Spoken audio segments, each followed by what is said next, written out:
Hi, my name is Brett Johnson, and I'm a scientific data specialist and biologist with the Hakai Institute based in coastal British Columbia, Canada. And today I wanted to share with you how we mobilize essential salmon biodiversity variables collected by the Hakai Institute Juvenile Salmon Program to the broader scientific community through the Canadian Integrated Ocean Observing System. And so I work on a number of collaborative programs related to salmon and ocean data, including the North Pacific Anadromous Fish Commission's International Year of the Salmon data mobilization efforts, and more recently, the Technical Committee on Data Exchange with PICES. And what each of these programs has in common is data mobilization, which I think is a relatively new term I first heard from Mark Saunders, the director of the International Year of the Salmon. So what is data mobilization? Well, to put it simply, it means ensuring that data are not stuck in an Excel spreadsheet on someone's hard drive, but rather the data are in a format and location that allow rapid exchange and integration with other globally important data.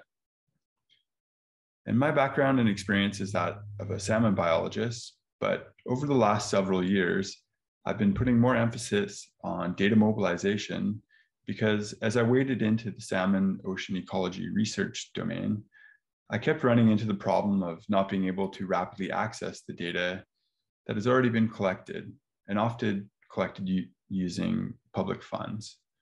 And this didn't sit right with me, and so started my obsession with mobilizing data. And so the Hakai Institute Juvenile Salmon Program has been monitoring juvenile salmon migrations in coastal British Columbia since 2015. And we think that what happens to juvenile salmon in the early phase of their marine migration is important in determining the abundance that returns as adults to spawn and that are available to fisheries and ecosystems.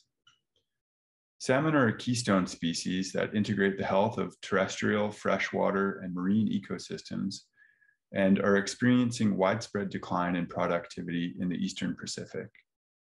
They hold enormous ecological, cultural, and commercial value, and their resilience depends on their diversity. And salmon really do have tremendous diversity in their life history strategies. Each of the species of salmon utilizes different habitat for different lengths of time. Some spend years in freshwater, while others migrate to sea almost immediately after emerging. Some utilize estuaries as critical habitat for feeding, while others pass through them quickly. Some eat jellies in the ocean, while others eat krill. And even within species, we see a lot of variation in life histories, with some species of sockeye salmon, for example, spawning deep in lakes, while others spawn upstream of a lake, and yet others downstream. This diversity is the key to their success that allows them to persist after environmental perturbations. So understanding which species and stocks are declining and which are holding steady or increasing provides important clues to understanding the health of our environment and the state of the Pacific Ocean. So the objectives of the juvenile salmon program are to, one, evaluate the controls of zooplankton prey phenology, quantity, and quality for migrating juvenile salmon. And secondly, to determine stock-specific migration behavior for juvenile sockeye, as well as pink and chum salmon. Thirdly, to determine juvenile salmon feeding biology and measure growth and condition. Lastly, we want to look at the parasite and pathogen infection dynamics across the Discovery Islands and Johnstone Strait.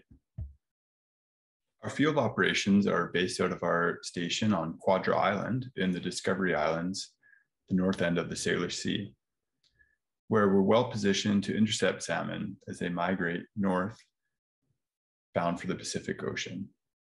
We target sockeye, pink, and chum salmon by scanning the sea surface visually, looking for activity at predetermined sites, and capture them using a hand-operated purse seine net deployed from small vessels. From each seine, we enumerate total catch composition by counting the individual number of species, and we retain a small number of each of the salmon to bring back to the laboratory for dissection and tissue analysis. We collect a suite of standard fisheries assessment variables, including length, weight, stomach contents, parasite burdens, scales for aging, and muscle tissue for genetic stock identification. And genetic stock composition of sockeye salmon is analyzed at the Pacific Biological Station in Nanaimo, British Columbia. And this information for sockeye, combined with our overall species composition data for sockeye pink and chum, could be considered our essential salmon biodiversity variables. They allow us to look at how abundant specific populations of sockeye are in the early marine environment, and look more broadly at the abundance and distribution of sockeye, pink, and chum salmon. Critical information for stock assessment and for understanding factors affecting early marine survival. So how do we mobilize these observations? First thing is we publish a metadata record to the Hakai Institute metadata catalog. And a complete metadata record like this goes a long way in making data discoverable and reusable, which I'll demonstrate here. So the metadata record provides a short description of the data set, a license under which the data can be reused, and most importantly, it provides links to where the data can actually be downloaded.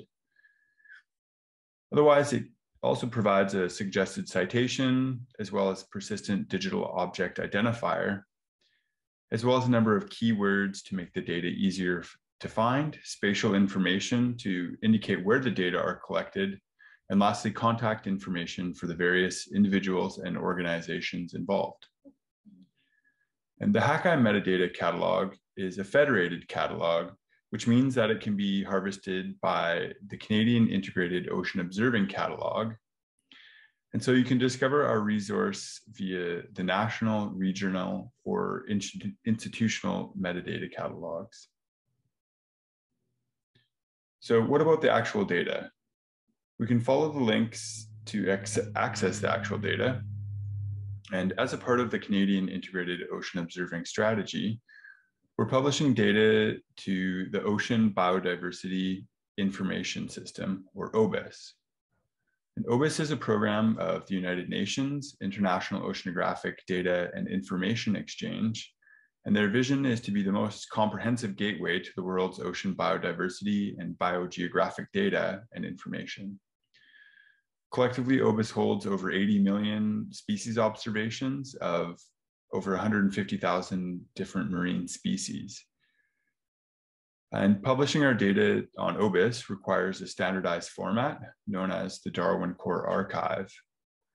And this format allows our observations to be integrated with observations from around the globe.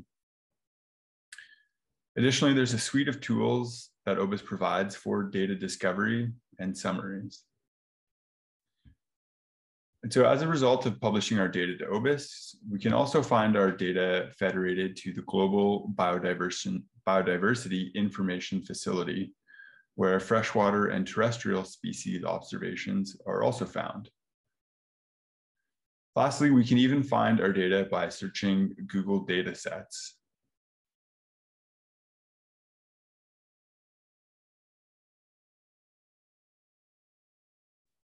So in summary, I think the important points to share are that our data mobilization strategy depends on publishing complete metadata records that appear on the Canadian Integrated Ocean Observing National Data Catalog, as well as transforming our data to Darwin Core Archive format and publishing these species occurrences to the Ocean Biodiversity Information System to enable integration with global data sets.